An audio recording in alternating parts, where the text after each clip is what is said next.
Sinong hindi matatakam sa gantong klaseng pagkain? Plating pa lang, pandiinan na. Kaya kung ako sa inyo, puntahan nyo na ito. Kapag natikman nyo, hindi pwedeng hindi nyo ipagkakalat sa pamilya at mga barkada nyo. Tsak na masasarapan ka sa mga pagkain nila dito, tapos busog ka pa.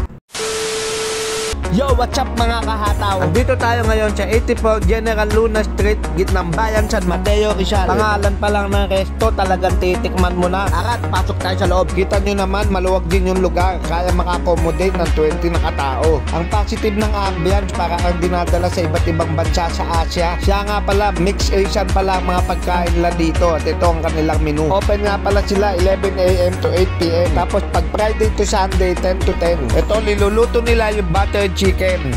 Grabe yung amoy ng butter, nakakatakam. At ito naman, preparing na sila ng braised pork. Kita nyo naman yung quality ng baboy nilang linis. Hey, the sauce is so satisfying. At ito naman ang tinatawag nila ng apritada ng mga Chinese, ang braised beef. Yummy, yummy, yummy! Dako naman tayo dito, hindi to pork steak ha, kundi isang Japanese food na kung tawagin ay butadon. May sesame seed pa na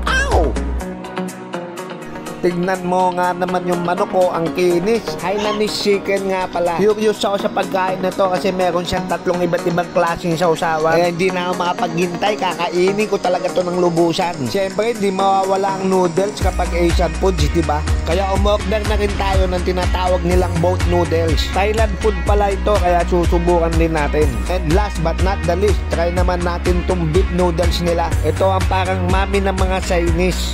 Hindi na ako makapaghintay, talagang nagugutom na ako. Tara, kain na tayo. Ito ang butadon. Thin slice siya na pork belly na medyo manamis-namis. Sobrang sarap nito. At ito naman yung braised pork. Kakaiba rin yung lasa nito, manamis-namis. Tapos yung karne ng baboy, parang pinakuluan mo na isang araw sa sobrang lambot. Ito naman yung Hainanese chicken. Tinry ko yung pagsama-samahin yung tatlong sausawan para malaman ko yung lasa. Grabe lasa nito, anghang, tamis, alat. Perfect! Try naman natin tong butter chicken nila. Kakaiba tong pagkain na to. Butter chop pero lasang chicken curry. Ito naman yung braised beef. Grabe, kalasa to ng mamunluk. Ewan ko lang kung na-try nyo na yun ha. Try nyo rin tong boat noodles, ang lakas makabusog nito. At ito naman yung beef noodles, walang sinabi yung ibang mga pagkain na beef noodles dyan. Yung iba kasi lasang payless.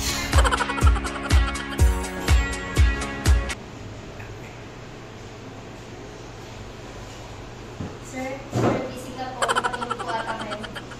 Ay, tama na. Matulog ako sa sobrang busog.